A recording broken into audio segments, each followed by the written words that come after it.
I'm ready. We're going to hit you up with so much stuff today.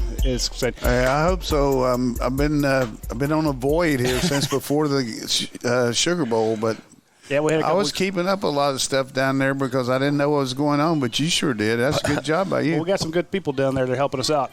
Anyway, hello, everybody. Welcome to the UGASports Live podcast. My name is Rodney DeBulsi. I'm joined by Jake Roos and former head coach Jim Donnan. We have a lot to talk about, so I'll run through our sponsors later in the show, but big shout out to Champies who brought us this fantastic salad, which is what I need to eat because it's the new year and I'm trying to lose a little weight. And then the dirt pudding, which is what Jake Roos needs to eat. That's right. I'm not worried about it. He's a skinny little crap, and I hate him because he can eat whatever he wants, and I have to eat the salad down here. Although the salads here are fantastic. This grilled chicken with the cheese and their sauce is unreal. So thanks to Champions for letting us be in here. We got so much to cover, guys. I don't even know where to start. We've got 5 stars all over the place. We've got another signing day coming up. We've got a Sugar Bowl victory. You got guys going pro. Coaches moving around. There's an open position on the staff. I guess the best thing for us to do would probably start with one of the questions I saw on the dog vent, 27 cents a day, folks. You too can be a member at UGASports.com. Well, actually, Coach, let's just we'll get this. What's into you? What do you want to talk about today? Because there's a lot. Hey, well, first of all, I think it's just an unbelievable week last week with the addition of Ringo and Washington, and it was just the way they played down there and everything. And everybody's worried about Evans and all, but I just caution you to understand that as the head coach, whoever you're the head coach, you got to look at the pros and cons of bringing in somebody, and obviously this guy has some issues, and I'm not going to be quick to judge him, but you got to keep your locker room and keep it. We know what our situation is there, so I feel good about the way our team played. I was just really impressed with our preparation. We had a chance to talk about that before they left, and just the fact that we could play without 3 starting offensive linemen, without 2 starting backs, 2 wide receivers out of the 3, all conference defensive lineman, and our strong safety, All-American, and just play with that kind of really intensity was a real tribute to our team. And there's some ups and downs last year, but 12-2 is a really good year. We're going to finish 4th in the country, and you talk about a team that makes my mouth water with the guys we got coming back, and we're still waiting to see what's going to happen on Jake Fromm, but I'm excited about it, and I congratulate Coach Pittman on getting the job, Coach Fountain getting a chance to go with him. I'm sure he had a chance to get maybe a little more responsibility, more money, but that's what happens when coaches move on and everything. So then later in the show, I'm going to give you a little bit of my idea about the state of where we are on our staff and, direction that I feel like things are going, and we'll see how that goes. But I'm sure we have a lot of questions. And how was your trip? It's been a quiet holiday season at home with the family. No, it was liar. I wanted to ask you, Coach, first before we move into some of that recruiting talk, because there's definitely plenty to get to, and like we said, in every facet. What did that Sugar Bowl game tell you about this team moving forward, as opposed to what we saw from kind of the end of the season last year in the Sugar Bowl? Well, just a next man up mentality. Just had a bad feeling after the way we played against LSU, even though we had a really good first half against them defensively. I mean, you look at what happened. We played pretty well, and then we just missed some opportunities on offense. But I just think overall you start comparing scores and all that and what happened. But just the fact we were able to go down there and beat a team. And what's pretty obvious to me is, though, there's a real decided difference when you look at the Oklahoma against LSU and us against those guys from Baylor, that we're not a real strong rushing the passer team, and neither is LSU. But because of our dominance on the defensive line, we were able to get vertical pressure just like LSU did on Oklahoma, and they couldn't really do anything protecting the passer. So that was a big part of the game, and that's the biggest difference in the Big 12 and our league is just the preponderance of really good defensive front guys. I mean, just unbelievable how we mashed them. I want to get your take real quick on the offensive line. You pointed out Georgia was about 3 offensive linemen. You had 3, I don't say new guys because Cade Mays and Jamari Sawyer have played a lot, but Warren Erickson had not, and spoke to him. He said he thought he graded out well. Kirby let him know about it, too. Yeah, that was pretty funny. But how did they do? Because this morning the news broke that Solomon Kinley is going to the NFL. Yeah, I think it's a real testimony to the way they played. I hate to see Solomon go, but I know if he feels like he's got a shot. I did see where Brent Rollins put out that our line graded out the second best line in the country. The way they grade people, which is pretty good. When you look at everything, but as far as the bowl game, I had a chance to watch the tape. I watched this practice. I went over more practices because I knew I wasn't going to be on the radio and do anything, so I didn't want to act like I was divulging anything. But I went to every practice, watched them, and the people are talking about Cade Mays in the game. Hey, get a life. Could have told us some of this stuff. I can't do that. I'm just saying, here's the deal. They were playing an odd front with both backers, stacked there, all those backers, and our guard had a double read on every pass protection. So if the backer doesn't come, you're helping to the inside with the tackle. Well, Cade Mays got beat inside one time because he was counting on Solomon to help him. So that's one sack that I got to give to Solomon. And the other one, the guy's the number 1 pass rusher in the Big 12. You can't go out there every time and knock him out. So anybody saying that he can't play tackle right now, I think maybe we'll look at him other position, but I thought he did a really good job. But see, we wouldn't know that when we're watching this. We're doing a double read there, man. But we don't know that. It looks like he got beat to the inside, and it looks like he's a guard. And then one time they're jumping around there, and they jumped the guy on a running play, and he missed him. But you're gonna have that. But for the most part, for us to play the game against the number 1 pass rushing team in the Big 12, who rushes more than throws the ball, and play like that with a new O-line coach, 3 new offensive linemen without our best 2 receivers, 2 of the 3 best receivers. How did Tom Brady look Saturday night? Hey, well, you're also without 3 of your top 4 backs. James Cook got hurt That's early. really the thing that really chaps my ass. People talking about, well, why don't we do this? Why don't we do that? Well, come on, Tom. Why didn't you get more points the other night? Why didn't you throw a touchdown pass? He's mediocre, Coach. He's average. He needs to be replaced. It's not like going to a Little League game and you got a terrible right fielder and you put in another terrible right fielder. You can't do that. You can't do that on this stuff.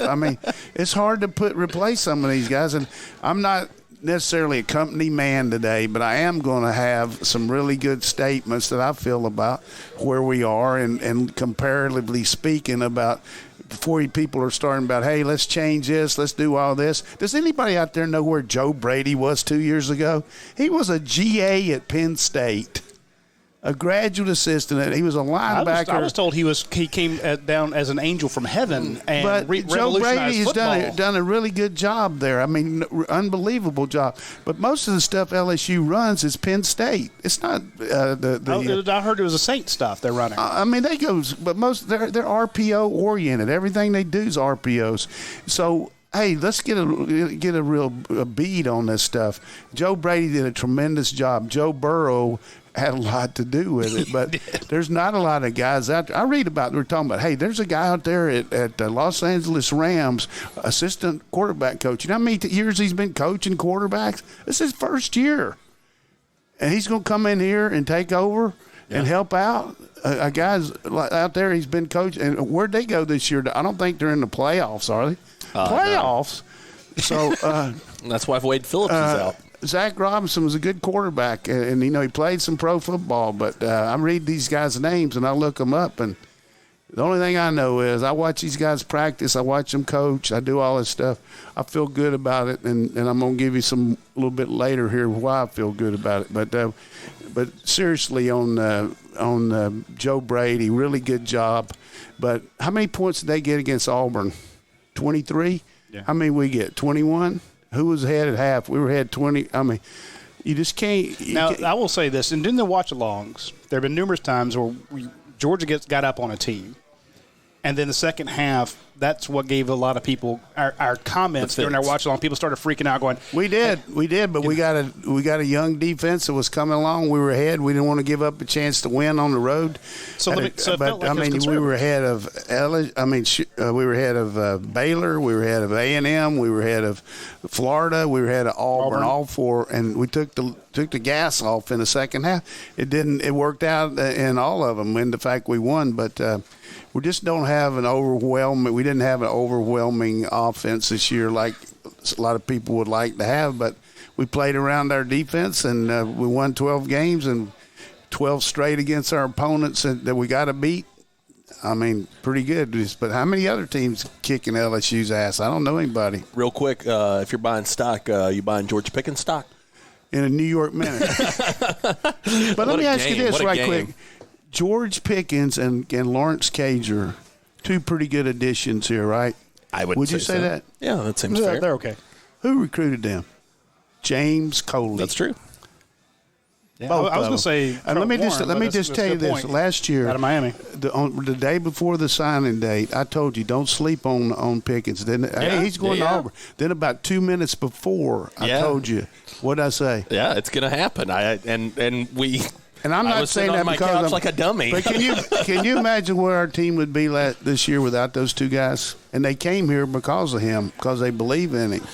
Understandably so. Now you know that James Coley is the worst offensive coordinator in the history of football. I've seen that. But at the same time, all right, he is going to call what Kirby Smart wants him to call. Yeah. And here's the thing. This is my hypothetical because you point out something good there. Kirby Smart, I mentioned this before, he actually practiced them going to the movies, okay? So before the season started, they actually had a practice run of how the team would get on buses and go to the bloody movies. You think he's going to let an offensive coordinator that he's not 100% behind stick around? Yeah, I think here's the thing right here. I'm getting to the middle of the show here, but I'm going to say this. Sorry. This is three rhetorical questions. I've rehearsed this a little bit. Three rhetorical questions on it, okay? 2 years ago, when Coley was offered a job as Ohio State as offensive coordinator for A&M, what did Kirby do to keep him? He doubled his salary. He gave him an offensive coordinator co-title, and he gave him the quarterbacks. Yeah, because he went from wide receivers to quarterbacks. Yeah, last year when everything was up in the air and Dan Lanning was supposed to be, hey, why are you going to hire a guy like that? He hired Dan Lanning. Turned out pretty good because he knew what he could do. But anyhow, last year, Jim Chaney was offered a lot of money, had a chance to go to Tennessee, and, we got plenty of money here because Mel Tucker was making 1.5, and he could have put him up to 1.5 to Tennessee. What did he do? He let him walk and gave the coordinator job to James Coley, all right, because he believed in him. All right, this year, knowing that Mike Bobo was on the market, his best friend, a guy he went to college to, his roommate, and one of the best coaches that's ever coached at Georgia, was on the market. He had a chance to hire him. Did he hire him? He didn't even offer him. All right. So let's get this Coley stuff out of the way. In my mind, I mean, a lot of people don't like me, don't think I know what's going on. I might not, but I watch practice. I see these guys coach. This guy can coach. This guy coached a national championship team as an assistant coach at LSU. He was the quarterback coach helping Jimbo Fisher. They had three really good quarterbacks. Matt Flynn, the big kid that was drafted number 1. Jameis? No. Jamarcus Russell. That's right. And one other guy. So then he went to Florida State. He helped them recruit Jameis Winston. He coached Ponder. He coached E.J. Manuel. And then, and he helped recruit Jameis Winston. But the last thing is the Miami debacle. Hey, you tell me anybody can go into a place that's on major probation with 70 scholarships and going to win. You're not going to do it. Sure. And you look at the players we got from Miami that we've got here on our team, Cook, Stevenson, Campbell, Rosemey, you just keep on and on. This year, Burton down the stretch, we turned him around. Who was out there in California on him? That was who was on. So, hey, look, we might bring somebody in here to help coach in some way, but I promise you, I'm a big James Coley fan, and if anybody wants to get on me about it, they can, but base it on reality, man. You know where to find him on Tuesday. And so, but where are some of these guys? What have some of these guys done that we're talking about coming in to help? I mean, everybody's just. I think a lot of it comes from the idea of the young guys and the flash and the air raid, and it's all kind of taking it's sort of finding its way finally into the league. I mean, he was doing that at LSU. They won the national championship. He was doing that at Florida State. They won the national championship. Again, he was coaching receivers here. We almost won the national championship. But here's the last part I'm gonna make, and then let's get on. But sometimes you deal cards and you get some really good cards when you're playing blackjack. Sometimes you get some horseshit cards. I'm sorry, Mary, I shouldn't have said that. But after spring practice, we felt pretty good about Holloman, didn't we? Go-to guy, going to be a good receiver. He's going to come in with these young guys. Then all of a sudden, we don't have Holloman. Right. Then we get Cager, who came here because of him, and we look pretty good with Cager. Hey, I'd play that Florida game again like that, wouldn't you? Yeah, I think most people would take those third downs. Come on, show a little objectivity here. I mean, to me, it's always believe in the man. We hired the coach, the head coach. This is who he believes in him. I think having Luke as an addition is going to help a younger guy there. Doing some different things with the line and. Boy, with our head below water here, we displayed really great with everything against us in that game. That's my point is Kirby is in hyper control of his team. Now, and this is not a shot against Mark Richt. I love the guy. He's a great guy. But there were times when Mark Richt was hands off on the defense. Well, where's Schottenheimer playing this weekend? I don't know. Playing in the semifinals of the championship. Pete Carroll's no Willie off the pickle boat now. Yeah. But Schottenheimer, they won 10 games. They just they made a bad move on that Florida game. But, coaches, look, Scott Satterfield was coaching down there with Mario Cristobal, and they got fired at FIU. Look at both of them right now. So it's just – I'm just saying, if you want to have – you got to have players, man. You got to have players. You got to have healthy players. You don't need a Blue Cross Blue Shield team. If you're going to have faith in Kirby and all this other stuff, why don't you have faith in him in his choices? He pulled a Dan Lanning. Nobody knew who the hell that was. He pulled a Glenn Schumann. Nobody knew who the hell that was. Charles Warren, that's a Florida guy. Well, he's turned Eddie Grant. I thought Eddie was coming. No. He's pulled out some of these guys. You had no idea who they were. You make an incredible hire to replace Sam Pittman. I think that there's no question that you could have found a better guy. We didn't even talk about that. You went and grabbed the Ole Miss head coach that by just about anybody's standard is one of the hottest coaches out there, for Tate Radley's liked him, didn't he? Yeah, he seemed to. He sure seemed to. And that guy's going to keep you. I got more than likely. After this, nobody ever want to listen to me again because I'm just. We're not listening to you now. That's okay. Anyway, big shout out to our friends at Athens Ford. I was out there. We did our last show from there. They did a great job for us. They had all the bikes that they gave to the local kids in the community. It is now the 2020. They have a great deal in 2020s. They even have a few 2019s left over. But the point is, if you go out to Athens Ford right now, you are going to be able to get a fantastic deal on any of their vehicles. They got new sales goals to hit, I'm sure. They probably won't tell you that, but I guarantee they do. So swing out there. Any vehicle you get, new or pre-owned, as long as it's under 80,000 miles in the pre-owned, it's going to have a lifetime powertrain warranty. That's the only place you can get that. So if you want a great, reliable car, like I'm going to have to get in 3 months for a certain 16-year-old, go out to Athens Ford. You saw what they do, just how big a part of this community they are. I guarantee you they were glued to that Sugar Bowl game. They were glued to signing day. They are as a big a supporter of the Georgia Bulldogs as you will find. A bunch of graduates out there, hell, former players out there. So when you get a chance, swing by Athens Ford. They sponsor us. If you like the show and you need a new vehicle or pre-owned vehicle, swing by Athens Ford. They will take care of you. All right, we've got a bunch of questions, as you would imagine, today. A lot of people chiming in, both in recruiting and team. We'll touch on some of that team stuff here in a minute, Coach. But a lot of people asking. I've lowered. I got nothing left on that. 1501 Dog here. He says, who are some potential players to fill the last 2 spots for the class, assuming that Georgia signs Broderick Jones and Cedric Van Pran? Now, if you're keeping up with Georgia recruiting, as I assume you are, if you're tuning into the show and you're subscribed subscribe to our website. Those were the two big kind of holdouts from the early signing period. Van Pran really told Trent Smallwood, hey, I probably would have signed if that was tradition at Warren Easton. It's just not something they do at his school. I was a little bit surprised even to see Mikel Sherman go ahead and pull the trigger, because that's not something they normally do as well. But Broderick Jones going to be very interesting to watch here down the stretch moving into February. Going to take his official visits. People feel like Auburn's made a lot of ground there, but with Solomon Kinley on the way out, you got 3 spots on that offensive line that look pretty wide open right now.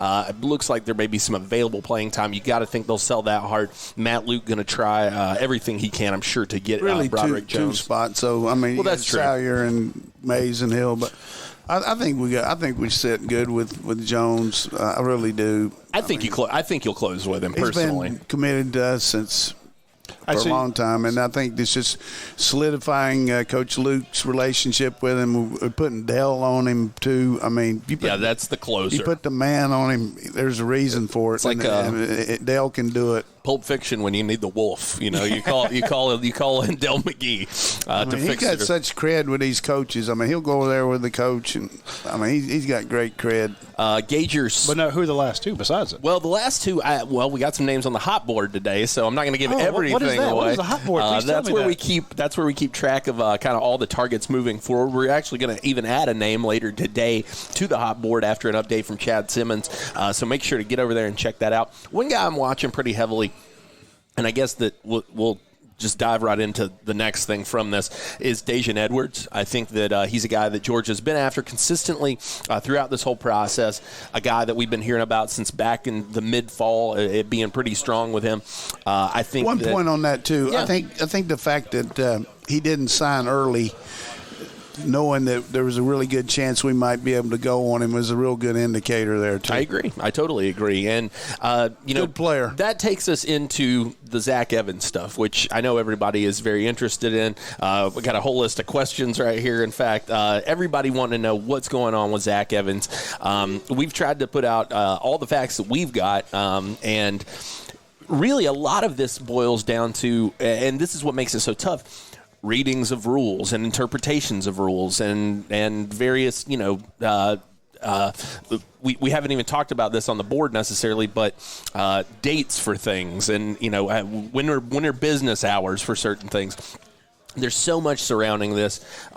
Coach, just your take on this situation. Here's the thing overall. right here. If anybody's got a little boy and he's got a bicycle and he keeps leaving his bicycle behind your car, and you go out there and you pick it up and move it out of the way so he won't run over, it comes to the point where he's got to pick the damn bicycle up. You know what I mean? And I think the case of this kid here, he had so many issues about with his own team, with his own coach, all that. There's some things that were set up by our staff that he needed to do. I think he did a good job on TV apologizing. I don't know that he did that to his teammates or to his play. But, the reality is if you get the letter of intent, you got 14 days to turn it in. If we wanted to turn it in, don't you think we would have? Yes. So I think there's got to be – we could go ad nauseum on why we didn't, but we didn't do it. And but nobody else can really do anything while that's still out there, from the standpoint of, as in the case of Birch, though, Birch never signed any paper, so he's open. Sure. Open. So I think, sure, we might not get a top back like that, but, I saw that picture of Milton yesterday. I remember last spring when we did our show, when he was here at spring practice, and I came over here the next day and showed you. I said, this guy I thought it was Todd Gurley standing there. Yep. And when you stand next to Warren Brinson and make him look average. We got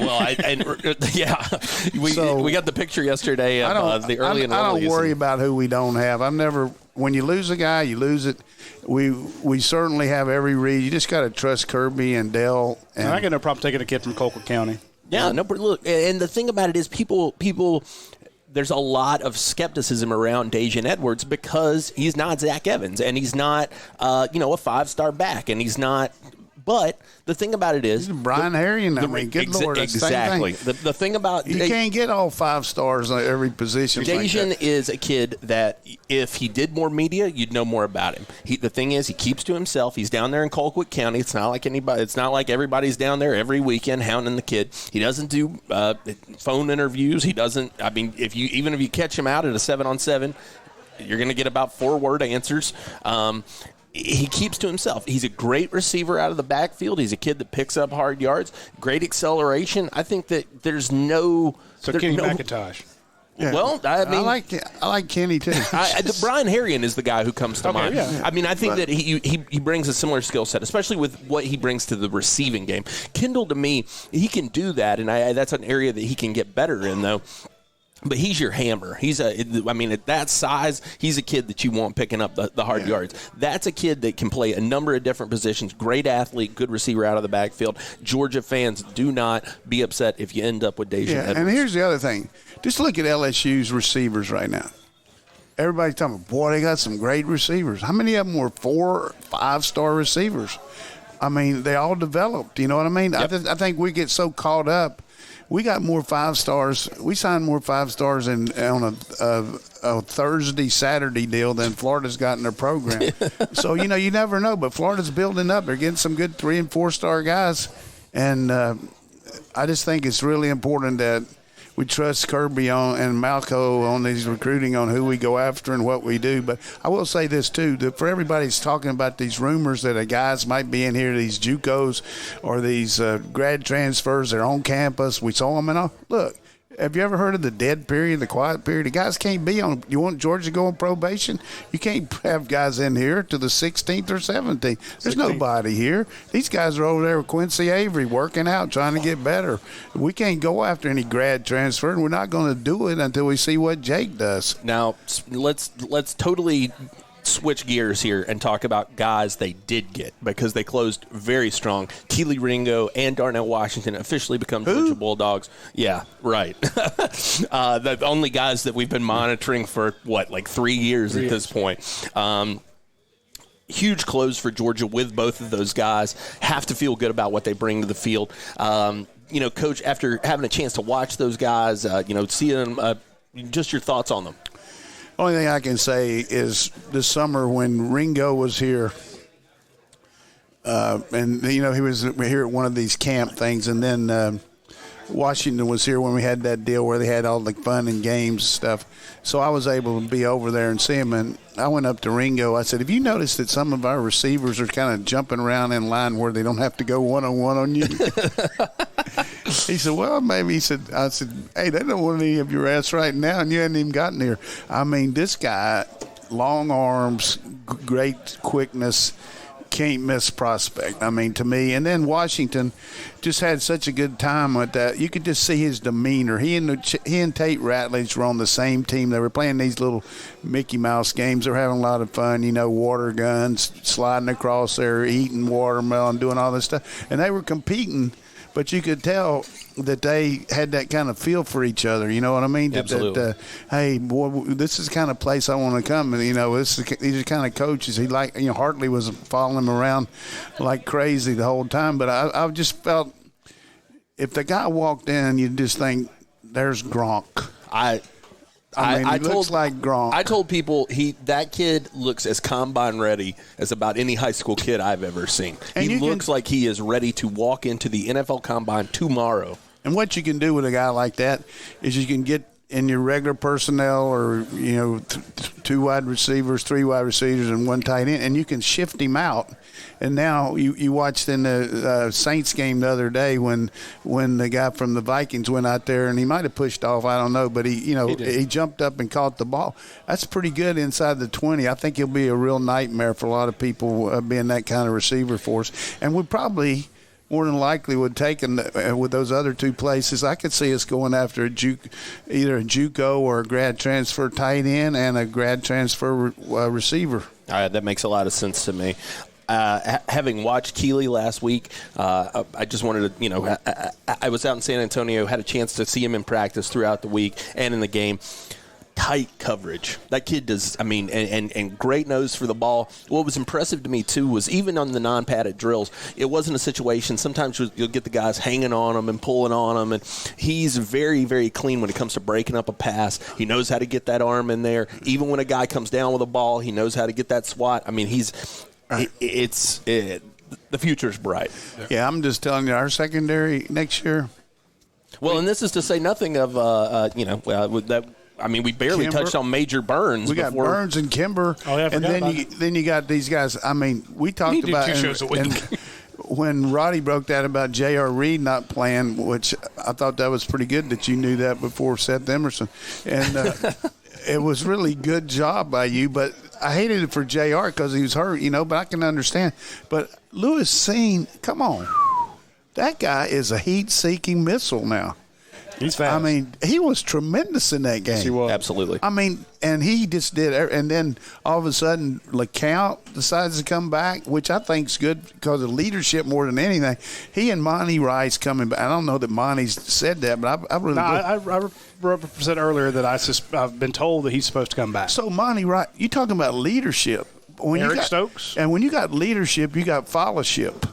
You know what I mean? People want to follow guys like that. Hey, it reminds me of Chubb and them coming back. That's a good point. Because we remember when Richard LeCount in his recruiting class was a leader, he and Jake Fromm. Yep. So even if Fromm does go, you still got Richard back there running that secondary. You saw how Tariq Stevenson came on this year. Yeah. You saw how Lewis Seen did. Campbell, Stokes, Tyson Campbell's the other five-star guy that no one ever talked about look as much. DJ Daniel played well. Who recruited Campbell and Stevenson? That would be James Coley. Okay, I forgot about that. So let's go on to this though. How about Jalen Carter? Look at that grid. Okay, folks, if you're listening to this podcast, this is why you actually need to tune in and watch it on YouTube or Facebook. Because this crowd-eating grin like here, he stole something. He does. Just the man. The cat and the canary. Hey. You can't even see your eyes. You're smiling so big. I mean, dominant performance. Hey, Jalen Carter, come on, answer the phone. Chad Simmons, not his area, but obviously the kid's down in Florida. Chad Simmons walked away from the Under Armour game, and he said, that is a kid that I have no doubt about saying he's playing on Sundays easy. I mean, put him in there 2 tight ends, too. Let him just go down there and rumble. I mean. Yeah. And I don't want to get overwhelmed with being, talking about guys, but Clemson and us right now have had 2 recruiting years. You look at those guys, Clemson, they got 15 guys reporting over there. They're probably over there practicing right now, getting ready for the bowl. But those guys like Breezy and that corner from Florida. Breezy's awesome. Fred Davis, great player. And Miles Murphy. Yeah. But we got them too, and I'm really fired up about Carter. And then the way Broderick Jones was blocking Van Pran, and it's just great to see them against other kids too, and you get to watch. Oh, absolutely. Well, it's great to see them against unfamiliar competition and similarly leveled competition. Go against good players. That's what's important. And I wanted to grab this question real quick from Phil Rogers over on our Facebook page. He says, Jake, do you think Mikel Sherman can play inside linebacker? I do, and I think that's probably where he'll start out. I think that he's a guy who resembles a lot of the body type and does some of the things that Quay Walker does, and obviously they like his fit there. So I think that Sherman starts out there, but can move outside as needed. Very versatile young man. So he speaks his worth too, doesn't he? Oh, absolutely. I thought that was great that Roddy. I figure you must have thought it up, but one of y'all decided to send you up there during the season, and you actually. That was my idea. It was your idea. Well, it was. I just paid the bill.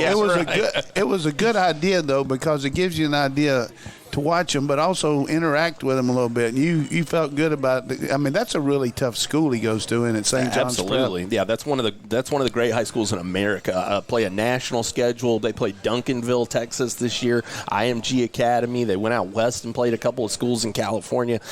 This kid has cut his teeth against the best, and I think that when you've got that, you've got to feel good about his chances moving forward. Yeah, and I was talking to Landis Gary this summer. when he was down here with his son who goes to school up there, and he said this kid is really kind of a Pied Piper type guy around town too, that a lot of people really look to him, the way he interacts in the community and all, and people think, so that's got to help us up there if there's some good players up there next year. Kind of important, they kind of got a good quarterback up there in D.C. for next year. Well, I tell you what, that quarterback pretty good situation. Down the road, too, though. And I tell you, both of those guys, now that Brock Vandegrift's open and Williams, we got to get one of those. We're recruiting both of them. It'd be great if we get both, but boy, I'm telling you, that really opens up things for. I think everybody'd be pleased if you got both of those. I think what's really good about it, though, is these kids see the opportunity to be the guy with some of this supporting cast. Yep.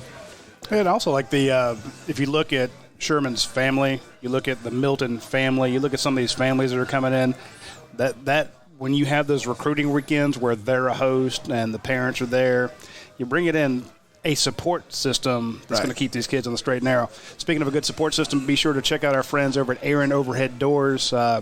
They do a fantastic job taking care of the community. They did some charity work for the people in their community. They do that every year. They take care of some people who are down on their luck. The employees go out, and when they see people that need some work, they write them down. Then they actually share that at a meeting, and they actually come up with some folks that they can help each year. So aside from just being a fantastic supporter of the Georgia Bulldogs program and UGASports.com, they are a strong member of their community. They're in Northeast Georgia, that kind of Beaufort area, but they work all over North Georgia, all over Central. You're in Atlanta. Call them. They'll come see you. They will come to you. Huge service area. It's not like, there's this little local overhead door place. They travel hours to take care of you.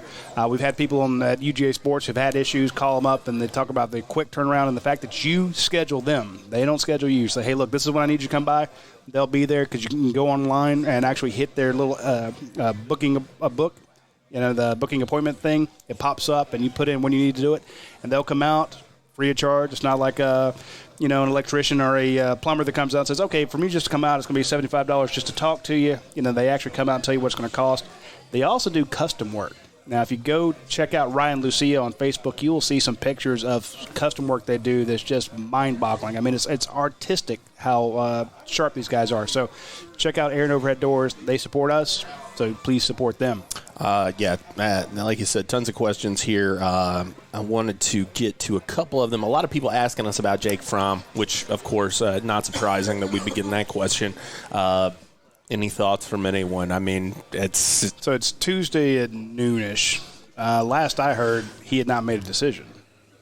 That seems to be the case. In other words, I don't see him knowing what he's going to do and holding and back. Sitting on it. Yeah. I mean, even if it's bad news, hey, I'm going to the NFL. I mean, Jake doesn't have time for that. He's like, hey, because he knows the quicker he makes a decision, the easier it is for the coaches to, in their postseason meetings. The faster he can start working on his draft, the faster, the better it is for Georgia. I mean, it's a win-win for everybody. Yeah, I think the thing with Jake and everybody, we can talk to our heart's content about what he's done or what he can do and all. The basic thing gets down to what's my situation this year and what will it be next year at the same time. So where am I going to go now or where am I going to go next year? Because it's not like you got to call up Todd McShay or general manager. Hey, we need more tape on Jake. What do you got? How many games has he played? 40-some? Yeah, I mean, he's got 3 years of being the starter. So he's got plenty of tape, and they got a good eval on him, and you know what he can do, and you know what some things he needs to work on. So more power to him. I want him to do what he feels like is best for him, and I'm sure Kirby's telling him the same thing, but – in the case of some guys, it's coming back. In the case of others, it's going to the league. So I think it all boils down to what's going to be available to me now and what's going to be available next year based on what I've heard and what I see for next year, and that's what it'll come down to. And you've got two tough classes of quarterbacks here. I mean, you got Joe Burrow in this one. Tua obviously opens it up yesterday. A lot of speculative guys, Justin Herbert. You got Jordan Love from Utah State. Next year, you're looking at probably Fields and Lawrence. Eason. Yeah, I mean, now, he beat him out once. Maybe I don't know. Maybe he could do it again. But I'm just saying, it's not exactly like the playing field gets any easier between this year and next year. There's 32 jobs. Right. and you got hundreds of quarterbacks. So I just need one team to love you, though. I mean, it all gets down to that. And there's not a preponderance of quarterbacks up there. And you look at what happened to Philadelphia the other day. I mean, all of a sudden Wentz is out, and they're playing a guy that was coaching quarterbacks at a high school team earlier in the season. The guy's 40 years old, McCown, and he came in there and did a pretty good job. But there's not a lot of backups up there, so teams have got to get depth, and they got to – sometimes they'll take another quarterback early even though they don't project him as a starter. A lot of people asking the question, if Fromm decides to move on, where does Georgia look next? I think you're looking at grad transfers. Obviously, Jamie Newman is going to be high on everybody's list out of Wake Forest. He made the decision to open things up. I think you look at KJ Costello, also out of Stanford. And then the other guy I'd look at is Anthony Brown out of Boston College. Those are probably the three top names at the quarterback spot to watch. Take them in that numbering, too. Yeah, what you got to look at, too, though, the kids that we're going for, they got these people advising them. They're not going to be talking to their college coach. They're going to, like we know Quincy Avery's working with those guys. I mean, he's the guru. I mean, he coaches a lot of these. But regardless of what he thinks, one of the things he has to look at is where can I go to show my wares and who's going to be playing with me. Yeah. And we got a really good, forget about all this other stuff we talked about. These are what ifs, but we got something to show. You're playing in the best conference. You're going to play for a coach that's really has done an unbelievable job of putting guys in the league. And in the case of Coley, I mean, he's coached those guys at LSU, the guys at Florida State, and he also had that what's the guy's name at Miami? Kasla or the quarterback? I'll have to look back around on it. He was drafted. So I think we got a lot to offer a guy as far as a one-year deal. And also don't forget you got Carson Beck's with the team now, so that's a possibility. You got Dwan Mathis could be cleared. Dwan's been around. He knows the playbook. Looking good as far as I've heard. There's a story at UGAsports.com today. We finally got to speak to Dwan Mathis, and remember, this is a kid you were so excited about that you sniped him away from Ohio State. This kid is good job there by Coley. Huge ceiling for this kid. Now, he had the brain cyst, and they've taken it out. He's already been cleared for running the scout team. They're just waiting for him to be cleared for contact. This is a kid who has a possibility. You got Stetson Bennett. I know a lot of people don't want to throw him out there. I like Stetson. I think you do a good job of analyzing that, but what I'm saying is we got to cover our butts a little bit as far as I definitely want a graduate transfer. Get a guy that has some experience and maybe they would beat him out. I like Mathis. I really do. I think he's got tremendous upside. I mean, the guy can run on top of his ability. He got a good arm. And this Priestley kid that's in here looks good too. I mean, all the football's ahead of him. So we got some good guys to train. But and then Beck, has got a lot of upside. And then whether we would go after another a college guy. I mean, a high school guy coming in, I doubt it. But Brad Kaya was a good quarterback. Shout out to Brent Rollins. He fixed us up with that. A lot of questions, like I said today, as you would imagine. Coach, I know you wanted to talk about some team stuff and to kind of transition. I pretty much said all I want to. Well, this is my last show for these people. They're firing me. To transfer, you're breaking the narrative. Sayonara, man. I'm out of here. Sort of transition into that, though, obviously there's an open spot on Georgia's offensive staff right now with No, really. It's not offensive staff. I was corrected on this. Staff. Okay, you're right. We got 5 offensive coaches. You're right. But see, I consider special teams offensive, although half of what they do is defensive. But I always think of they're really their own field goals. Yeah. So it's offensive staff. But no, it is. We got 5 offense, 4 defense, and a special teams coach right now. So people wondering, where does Georgia go? Anybody that pops out to you? Any connections out there? I mean, have anything that kind of jumps off the page? I don't know. In years past, and this was a staple at UGAsports.com, anytime we had a coaching vacancy, we could come up with a hot board that would give you the 5-10 names, and then we'd come out, hey, this guy was interviewed, we knew this stuff. Kirby pulls stuff out of left field, people you've never heard of. Sure. And you're like, I don't know that name. And then it's Dan Lanning. Who the hell? Memphis guy? Oh, come on. I know. And then he's, a Broyles Award finalist. It's like, wait a minute. Who?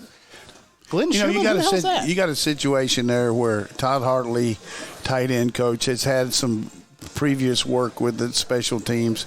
So, you might look into that, whether he can do a combo job. And then they bring in another defensive coach to level it out, where you had 5 defensive coaches, but you got Kirby over there too, works a lot with the defense. So, but right now we got 5 offensive coaches, looking at our staff. You got a quarterback coach, you got a running back coach, you got a tight end coach, you got a wide receiver coach. O-line. So, or you could get another O-line coach in, get 2 O-line. But I tell you, the number one thing they're going to look for is a guy that can go get players. Yeah. Like, let's go back and see who you recruited. Oh, yeah, we'll find out what you're coaching in a minute. Right, exactly. And to be fair, if you look at those hitters that he has as a recruit, there's a reason they were number one, and are sitting right now at number 2 in the recruiting rankings.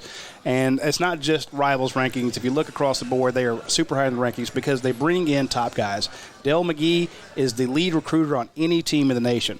You had a guy, Sam Pittman. He's bringing in possibly 5 offensive linemen in the Rivals 250. It's never been done before.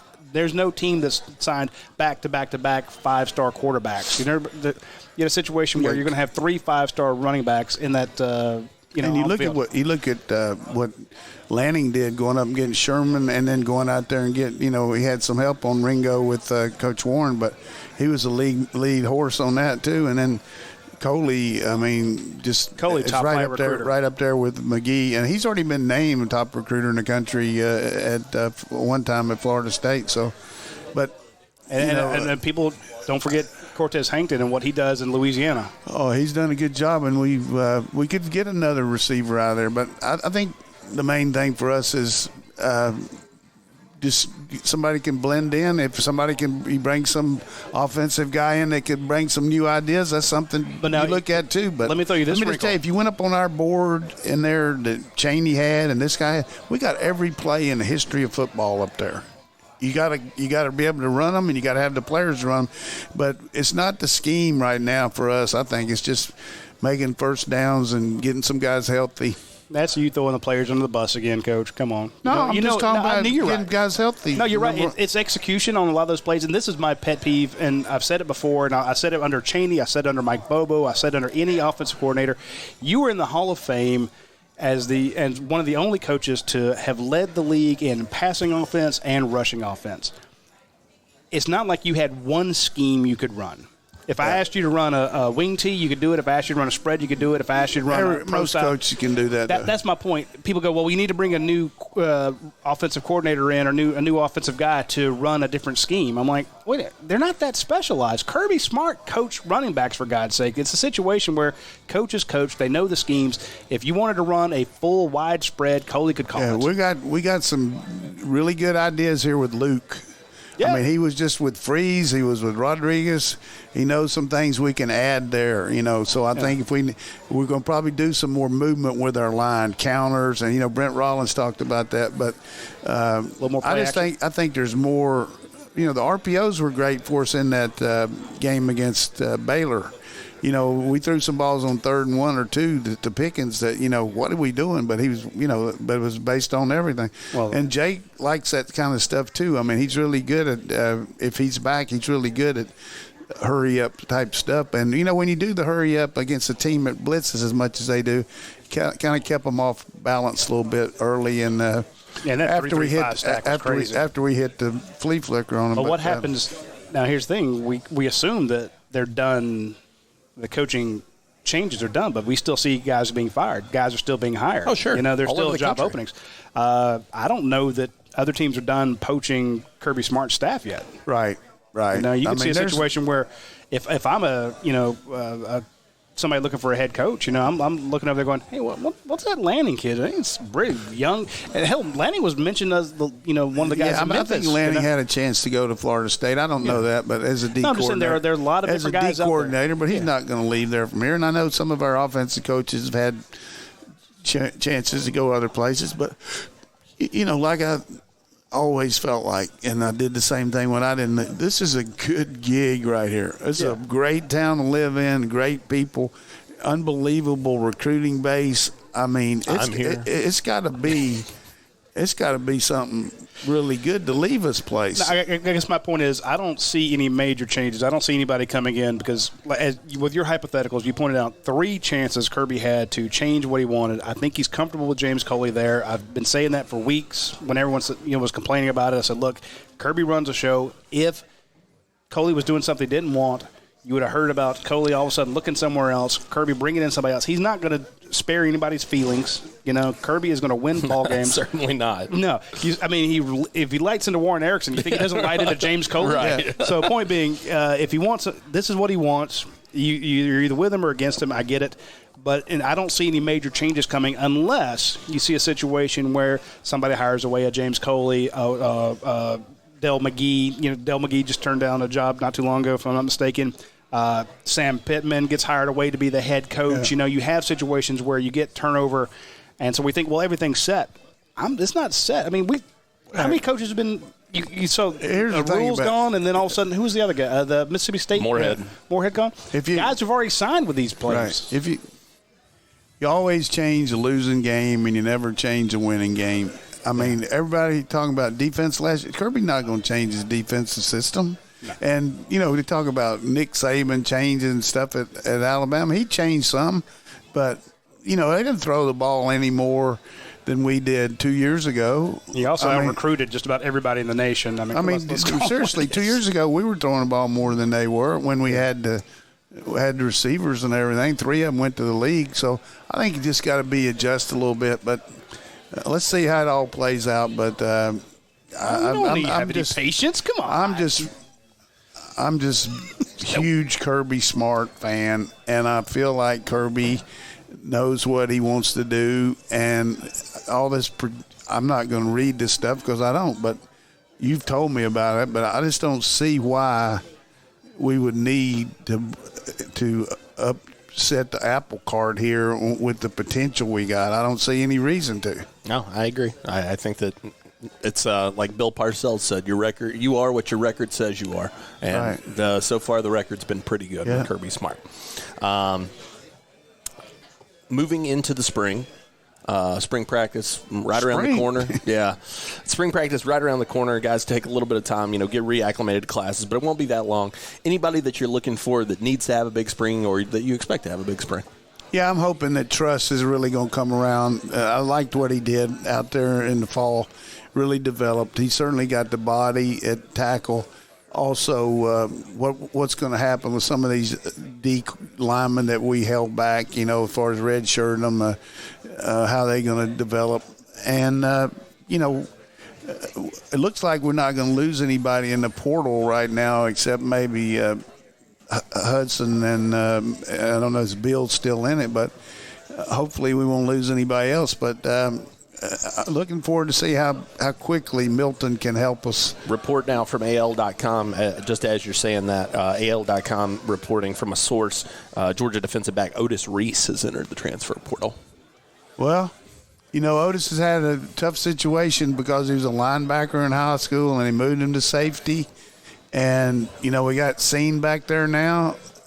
Tough sled. We got a tough deal there, and I hate that because he's a good player, and he missed the championship, the bowl game. I think Roddy had him down for, I don't know why, but maybe it was Grays, who knows. But he's a good player, but you're going to lose good players. I put in my notes, I guess 3 or 4 weeks ago, that's not the only secondary guy I expect to see transfer out. You're going to lose some guys. Again, when you're bringing in these number one classes, you've got 22 starters, then you got your specialists. Let's go 2 deep. Sure. So you got 44, 48, but you got 85 guys. A lot of these guys that get you that number one class, these are 4-star, 3, high 4-star, maybe 5-star guys, high 3 stars, guys who thought that they could come here and play. They get beat out. There's a better opportunity to play elsewhere, so they put themselves in the portal. Now, here's the thing. If you go in the portal, it does not mean that you were off the team. We saw guys actually who were practicing with the team down in New Orleans, and people were like, wait, I thought he was in the portal. No, that just means when you put your name in there, it means that other teams can contact you and talk to you. So Otis Reese, it's not a shocker. I mean, especially when you saw when J.R. Reed's out, a lot of people just automatically assumed Reese is going to be the guy to replace Reed out there. But when you saw that it was Lewis Seen, you're like, oh. But Reed didn't. But Reese didn't make the trip, right? No, Reed didn't go at all. I'm talking about Reese wasn't on the. No, I think he was. Are you sure? I'm not. I mean, the way Kirby mixed him up out there is really hard for us to see. I don't remember having him on my list. For some reason, I think he wasn't. You can check on it, but I think he might not have made it. There were a lot of guys that didn't make it. We broke the news about 6 different guys that were out. So. Well, I like the way you released that before anybody else did. And you kept trying to ask me, and I said, I'm not telling you. Yeah. Yeah. Well, I didn't realize you'd gone to every freaking practice. I didn't go to. You did. You said you went to 11 of them. But I didn't divulge one thing. I know it. That's why I'm living. I'm like, you could have told me all this, and we wouldn't have to do all that work. All right, end of the season, looking ahead, I guess, Coach. One last thing for you, because we've had this question a couple times. What does Georgia have to focus on this spring? Where do they have to get better? And where are they sitting that's all right? I think it all depends on who your quarterback is. If we got a new quarterback, we're going to really have to coach around that. Our defense is going to have to be patient and let them develop. If we've got Jake back, then we're going to be able to really challenge our defense. I saw our offense challenge our defense all year in practice. We just had a hard time in some of the games without some of the players, so I think that's the big question, who the quarterback's going to be and how they're going to rally around that. Rowdy, who you think big spring? To me, I was thinking that offensive line. It's early, so you can change it. Well, no, I was just thinking that, they did really well in the bowl game, but, I mean, it's like, is Warren Erickson now you're with Kinley gone, is it Warren Erickson as your left guard and, Big Ben Cleveland as your right guard, leaving Jamari Sawyer out there. And I had a great conversation with Jamari after the bowl game. I'm like, hey, Jamari, anybody ever tell you you're too short to play tackle? He's like, yeah, I heard that once or twice.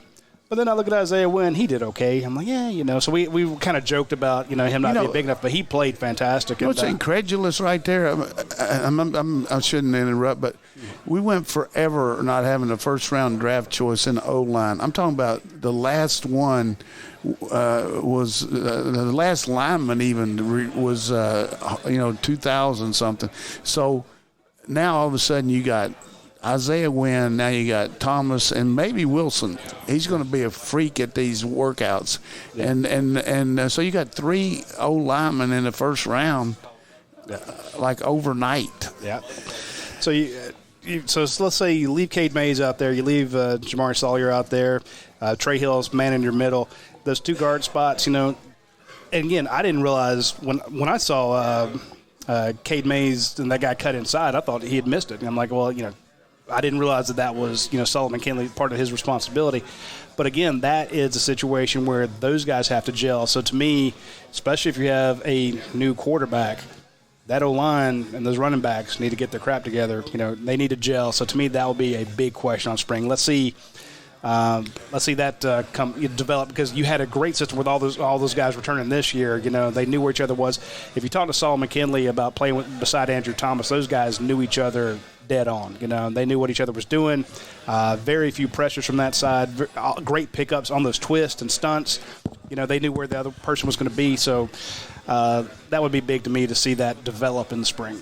It's my bad on Otis Reese. He actually was at the game. We had another linebacker that didn't go ahead, like Grant. Walter Grant didn't go. And one other linebacker that was kind of surprising. Quay Walker didn't go. Quay, that was the other one. Yeah.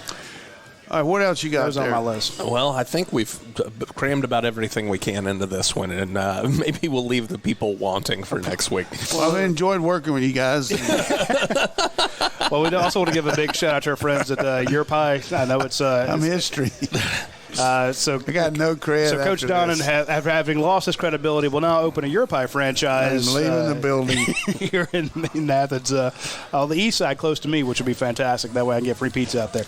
But big shout out to our friends at Europi for taking care of us. And of course, the Athens. Tell them about the Europi stuff that they have beside the pizza now, which is my wife loves. No, they have. You can always get a great salad out there, but the pastas are great. Right, they have that penny pasta, and you walk out there and say, hey, I want this in it, I want that in it, I want this. They'll turn around, they bake it for you, and it's fast. You think a pasta dish is going to take forever. It's unreal. That's really a reason to go in there. Yeah, it's customized, and of course, that No-No's Italian sandwich. I get a little drooly talking about that sandwich because it's fantastic. So if you get a chance, go out and have the No-No's Italian sandwich or any of their custom pastas or, of course, their pizzas. So we get a chance, hit them up.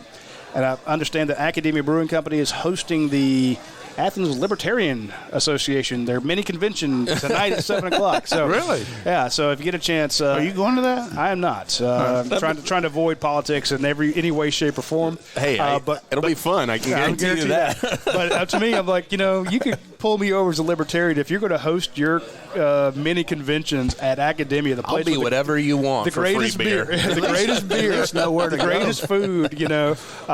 Just a great folks, and of course, everybody out at Academia Brewing Company, all Georgia graduates, to my knowledge, they do fantastic work out there. So, how about the Dogs tonight too, man?